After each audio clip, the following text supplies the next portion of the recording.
nukwala me do ndina mi akpena mi be mi homide mi apel me alebe Amansan television jia mi konya jojo ove na mi cho again pele du kope akpa vovovo le undi ya mi ase jogbevanya de ike jole ho university lecturer de ike ento de Cavenedo kwi he chiepe a mi ase emenyao alebe egbe ha mi ho amejorocho adidome epenkwenye togbe atukpa Emmanuel ye onye lamese fefe nyajojo dowola ano mi agwegbe adoje na mi kudale ke lamese fefe wonya oleji yime le amunuto ame nene make ha mi akoka na mi anovia de Pepsin Michael Avora eya ha aponu na mi cho jogbevwanya de ikejo be o datupo vito adele du to ame apla onu to me a mi akoka ne emenya o ha du kometo katan wa ase nkonyenye wuti fafa peyi ajei akpe be mi ele todom mi le Amansan television ji le mi apenya jojo gbanto me a nufialaga ike no nufiam le University of Health and Allied Sciences le ho mi sebe de Cavenedo kwilepe apeme le Vorade village le ho nutome apeto kwaku ametepe epe ekukua wopo le epe homele ni cho blandagbe ikenya July bla evevo de keliagbe alebe ohwesebe ede Cavenedo kwi alo ebu epe agbe ankeke tonwe nyama hafi apia meto vano nyanyam wogbolo benu to ameto be eimeke taflache wono eyadem le epe home a hafinu to ameto de jesi be onane anya no gbegbem le epe home alebe ogba ho kaka wade a apeto kwaku ametepe ekude home kenu tutu jo hafi wo ezu kadeve la na edokua o meton se egome otakpo vito echo yi de Volta Regional Hospital do pegame afi mai wa ajire do alebenu ekuku ayiji Kenya ike akple do a du kometo wa ase mie ayide dowenya nutome afi ike dowenya ile ningo prampram nuto so eme a wo ha ho kakaka wona ado yiji wo gba mo pe ho alebe fifia ame abe alafa eton ya molope megale osio ehwa deke megale osio ogbrabe dowope Simon Construction Company ya ewo cho doda sinabe wa agba ho le nuto mame ke enu ike eje nyebe ome do ede dowope ya gbobe wa agba ho ntonto yo kenye gri ho o ke bon ati ho ple kiosk yo ke odade tepe manyo we a wawe wolebe wa agba hafi kake ewo do chome ezan kaka pojeveta egba amope ho ntonto yo kemehia be wa agba hafi o dowenya du aude jesi benye du iketede afienya muti le dukoyame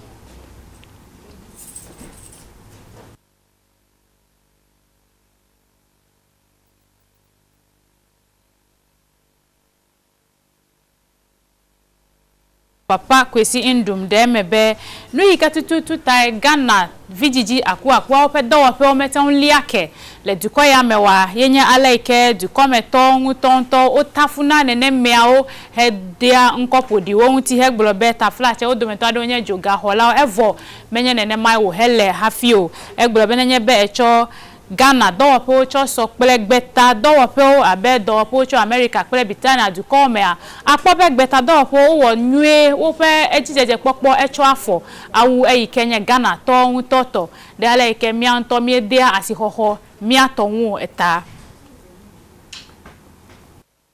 Dr. Indum toati dowope adoji be nu iketa e o maten akpojijejele dukoya mewa yenye ala ike amegedeo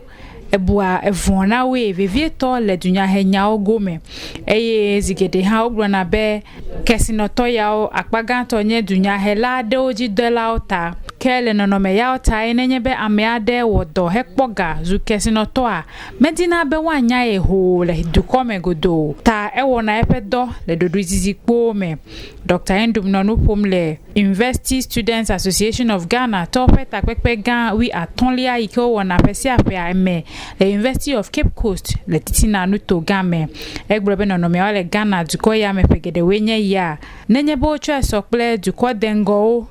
pe dowododo eata echo America dowo pe o chowo ekpoden wi hegblobe General Electric a wodwe gomanyi fia febra fe kwenye ya ke dowope ya chi hedo alojegede o menyele America de deo ke bonde hehia mefe akpasi akpakure kakavada sina fifia be Ghana duko go ha edoga aloda si dodo adete be waten afle emo yokenye thermal plant o echodo wope ya ike oyona be General Electric gbo alebe ga home ike Ghana duko ahena do wope ya enye $1 billion deka son Dr. Endum gblobe anyo to nenye be Ghana to akpo ope do wope o waten achi eyi wa adechi do wope ya o wado aloje o menye Ghana de o kebon wado aloje o le duko bubu ha me alebe gbeta duko ha waten adebubu miafe do wope onwuti le duko ya me ega okpodon ha be enyenu bla nu nyagede nwuto be Ghana do wope wa Ghana ji duduro metan hwa o dia ml eyata o mena pepedenwu wo be wa ten achidejio kenenye be doto ya o mega valley wa ekema taflache ope do ha ekuna kple o nyata kaka ike kamia sicho aflawa yenye be etu dada de yiji lenu to mame alebe mianovi de kai kenye povito a ebuepe agbe enumake fifia miepo kana mianovi Michael Pepsin avoga ele dowam le Holy FM alebe ale ike tututu nyako joya agble nami be du kometo katan wa ase ale ike dede no pe nya ole fudeme le amunu to ame Michael. Hello ndi nawe. Hello. Indeed, now, hello. Hello, Michael. Hello. Yeah, I'm calling okay, kele Kenya afla onu atome enya ike mesefifia enye be gbovito adebu efagbe dale ike amemanya manya do datui madibe na ademe na du come talk atan wa ase nu ikeleji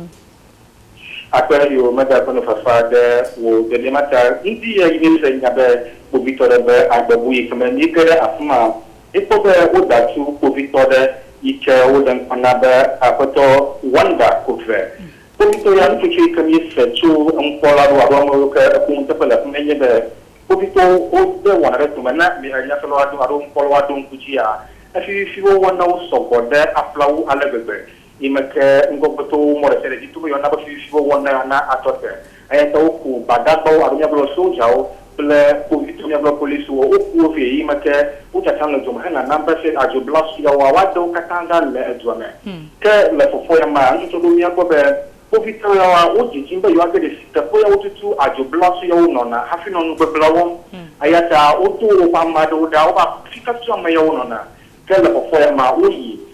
o da ko ba te ya ka nugbe blawo ba do ka shimu ga ko afmai kele yima nju to mi ko o te de shi apo wanda ko ya benye povito lo de la ba tu ya mo chuta amanya manya de shi kwa tu da ko ya to ba lo apo to ya ni kama komo ni be afi tu panacho afi alo povito ya mare kama ya fika ocho aya makun ngogo to le yo ko fika tu ya cho aka si tu ya le ni blo lo cho a wa manya ka ocho ta fi me ni ojim le ko papa ma blo ni ojim le apla un to me maka asi yo wona ba man kun klo fiena fo me re ja ajo bla so da ba amare ba costo imaka o ka finu le afima kwa apla ufela jumovi de sereba agbel hakama imeke magnifica yano imeke ajublasu yo bagerejo dada bolo joma isi yile moti yin polisu yin bobo gaka ajublasu mo tu retelemo enye ike jalo nyo dolo ni gale ni ba afika ye tu ya ocho afi el novi oshi o konu goble o me imeke de yo la ni de yo ka mare kama le plalo ne wa don tinamio ka mede kuku Regional Security Council de o chodele nu yo kele ji la fla nu atoma iya ma ko be le ma ko nya jo do la bon ku apo ya ma bla o chu de na ba yi ju me fiu no ya dum ne na ko vito la mosso go la fio I ma ke yo hene da da to go trobo na ma don ku jino wa da da do le ya ma ko be no na ban ko lo na ato te no go wo ka ke ju me fiu to ga do libe da da ro fa do ko no yo fum yo mo na ngo plare ko no yo fum ta na ba da ba ya wa o ka trojo ka ke mo jo jonfia la en na be ngo ko to ona ba pascalan te me kenya mo mo fia aro MC le service municipal kana and never Badanda Oka Trobo, Imaka will never put it over Boromaka Paronchi, Makota Samlet to me. Ko Ashika in the Brola Buguado, I can reach a boat with you later. Never Ashika will medicine or Okata Nashilo in Chubon. Ken Kagbo, Chafi, Unkagbo, Chafi, Gagua, Sidenale, Nubegna, Walaya, Auntie. Ni a member of Omnamio, Cabin, Dola, Namapono, MC, Apo, Imaka Nukai Jona, Africa Nashilo in Chi, Imaka, and Namina Bagono, one my Ganashilo in Chiba, a seal for Charunia, Kapuvito Forontia. You move to Sodoreca, Yamamaita, and Naba, you are either one Ayagio. I never would an Ashilonchi, or Elbeblona, and never Elbeblo that team, Malaga. Maybe a wonder, Coverde, Fika to or Noafi, a Tupia Loye, ye the kind of Mafi, a Tupia Loya. I want to tell Mabling Tungona, Rui Labosom, operation, the latest maneuver operation, you. Where you are and Apofican the Blole. I can meet all of whenever you let a Toma year to look up for Soya, because the key there, Agiblatio Labo Pluto. I can see the Twanachu, America the Tua, Emo and Yafio, Tai Gomopum Gobotole, Akoba Amakai the Tua, Fika to Yachu, have you look up of here? Yo. For Michael Pepsin avogan akpemi atwe asedefi alebe nusi anuke he yiji kwa anemia nanemia helegen enemi se alebe du come topete wa anya anuke heleji akpena we kakaka nukwala omiano vi Michael avogan Pepsin ikenye radio dola le Holy FM aplawo yenkwenye mami ese efiabe amunuto me adeje no penya odefu alegbegeta povito la amunuto me michone mi blackpa nenye gbadagba we han agede nuto amea mi blackpa ne mi aunti na fale amunuto mame mi egbona fifila.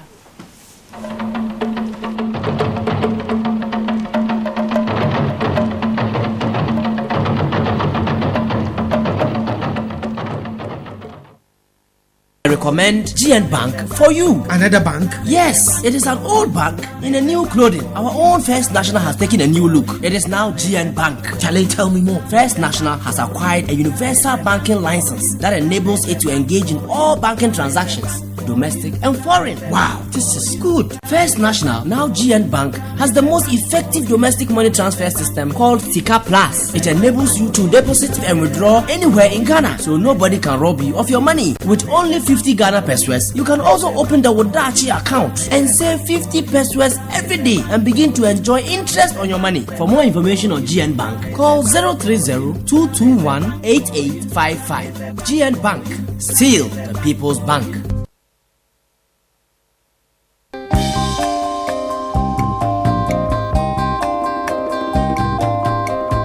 You've been gone, it's an empty home. Ope ohojibia papa obeda ama wo ho atowo na wo pe bebia no ho kani bekwa kwatena na mafo mo ho adwene edan papa obeda ruin frida eni Coconut Grove Hotels your poolside papa wono na your golf turf ne de woni adwumafo ahodo akohia na mafo adwuma mu adwene Coconut Grove Village ye nananom atete dan ene ye na abefo de asiesie mu eno de e wo ho mo bia ye wo mo aduma bia ya obehwe mo ahodo enyankopon de amayen. Don't forget you are welcome home, welcome home.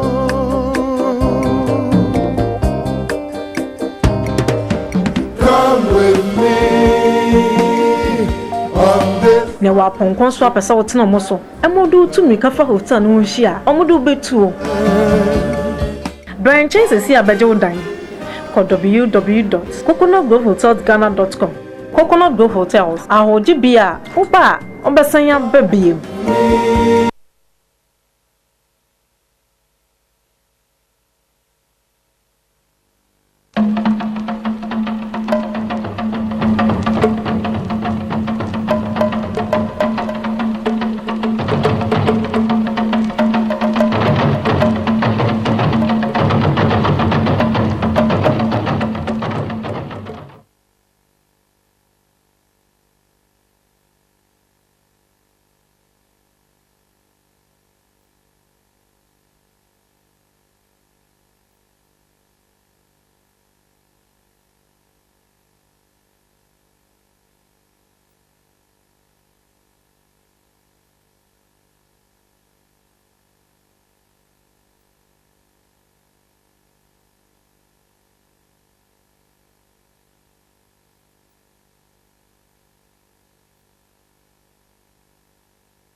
nya penu pala amansan television nya jojo we nya ya me chove na mi egbe alebe le ngudi ya mi akonu chola mesen fefe wona onti le amunu to game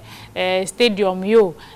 abo popo yo nu si anu ikenya nya la mesen fefe wo kwa mi akonu cho onti kuade ata mi pe mi anovicho de la radio le fika adidome togbi atupa mega whenever see wo atupa ways of Amansan TVG yo egbe ayenye afeto Cecil Jones atukwe fio ipe echion wogbe medibe na debu mu vide ko ya apeto na mikata mia alankura mo anya apeto de ke awu tepele bofu na mele Ghana kata gutu alabe football ne Ghana apagada alabe anya make va kulu Accra as of folk le pa peve mo ko na po ni owo a ko CAF Champions League abi ko Super Cup ko kulu gada kulu Accra as of folk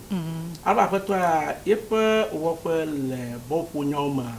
alulu itale ke jirodo aduba wa aja agbara sharaba on state burial anya na kenya mo be eleta patutu akpe ke Cecil Jones atukwe fio na jujole won ti fafa me choiva ha mesebe wa fa to football play kotoko le so gan ko fe ko wa fa to ja agbale kotoko to fu gbi me na wenye de fine eleke pocho wi ball mark wa fa to fu anya ball are ke de vion to na lankro wa ko ba opopo anya ke courage la ba to de ma ko je na na be wa akubọ alaba eodo play kotoko team gerevan afma lo kuna bola anya npopo alaba kotokoto ekopu nchoma first half ma bobo kran kotokoto on football ala gbeje kaka mlebala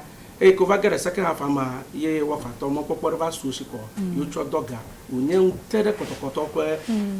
ko charge dankan je ala gbeje kaka na lankura mu afọ wa fa no nya be watenwa a ko popo da jira na ma wa fato wata kukulo alaba go first fia o na godo as go fia o na godo play kotoko alaba no do play kotoko ma kotoko ha o do ji version wa fa pa jiru do enyi hevelia alaba na lankura nwa kotoko ma lo gaba le Babayara Sports Stadium ma o ga du yojo then sumata o gbagba de shere jege be yodo as go ji ike o gaba as go da je shomo to ma wa shiraga wa agelo ata galoshi no galoshi ye wa fa du ji ko ke fia ba omimi odo ke mi ide o le te pa ton lia kemi antoto yo kenye Kpando Hearts of Lions o be mi afen kwenye Bobodeji Boys o me la agbaje kra o le Lions fanya nto anya fu de pa alaba na lankura Kpando Hearts of Lions woro ko nyamajiba kotokoto pa nyama ko blopo vai be voter legitimacy card yojiku aje bo yiro relegation do ko majiba na vamu alaba na ovama akebe kotokoto pa nya avama alaba Kpando Hearts of Lions o defuna kotoko ala gbeje alaba na galan kuranwa akpoga be fifi afiola o leta pa wienelia alaba yama yone be Xavier ma ko mo ina gegerofia alaba o ko next match ay kenya 24th week ogodo ga play wa All Stars aba wa All Stars mo nya de view alaba kama volley na ale makpoma na mo nyo o jiruge ko kado gagara mema alaba with 25 hour play inter allied store godoge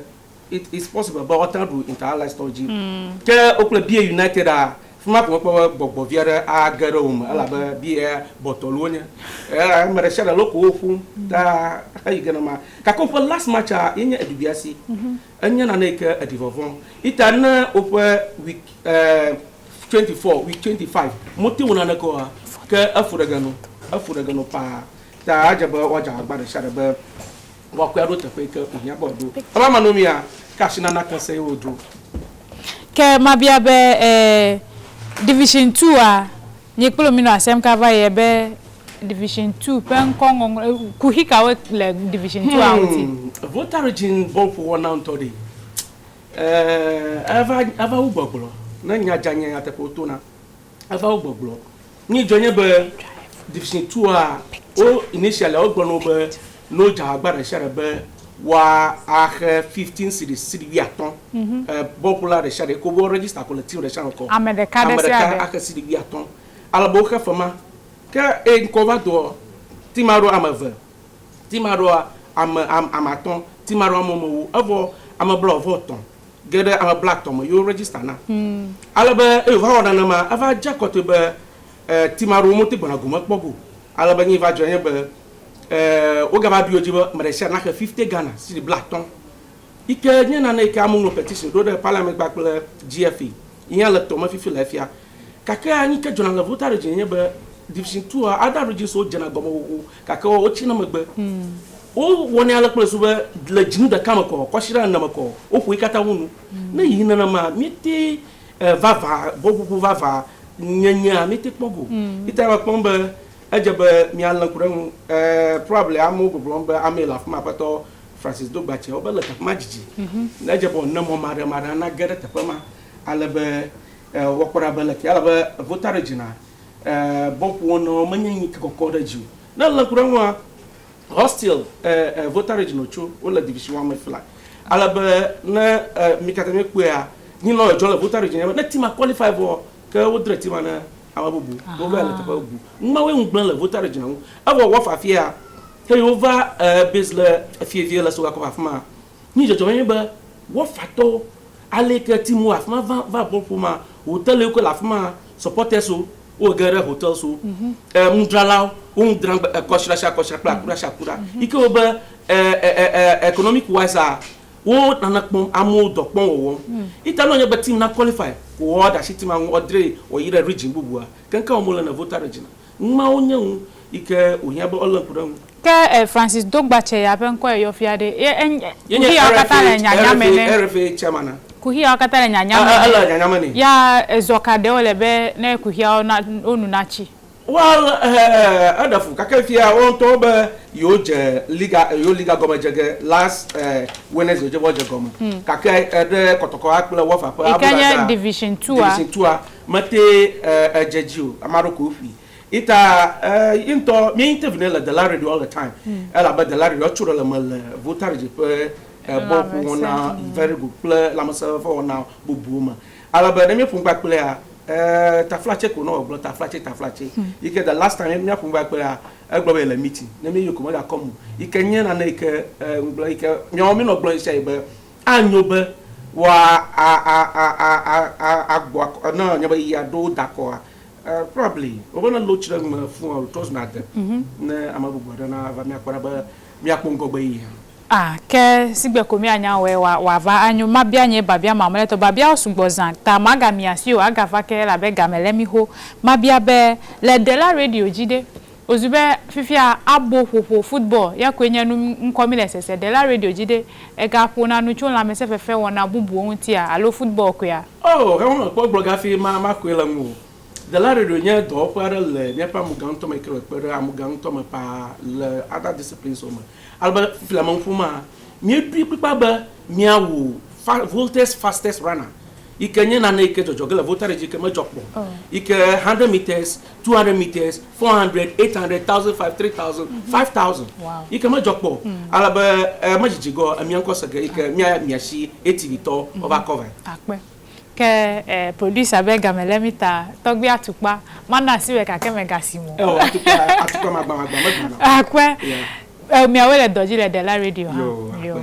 mi afenu kwala mi acho egbeto ko sede efi nenye be mi trogbo a yala alo mi awo wona dele mi anovi o kecho du kope anyi hegoji a wacho wona to he ade acho be na mile ATVG nkonyenye muti fafa peyi ajeyi mi jakpagba na mi atro mi aped mo dade ATV le siai be mi asenya yo kele jim le hehia me godo akpenami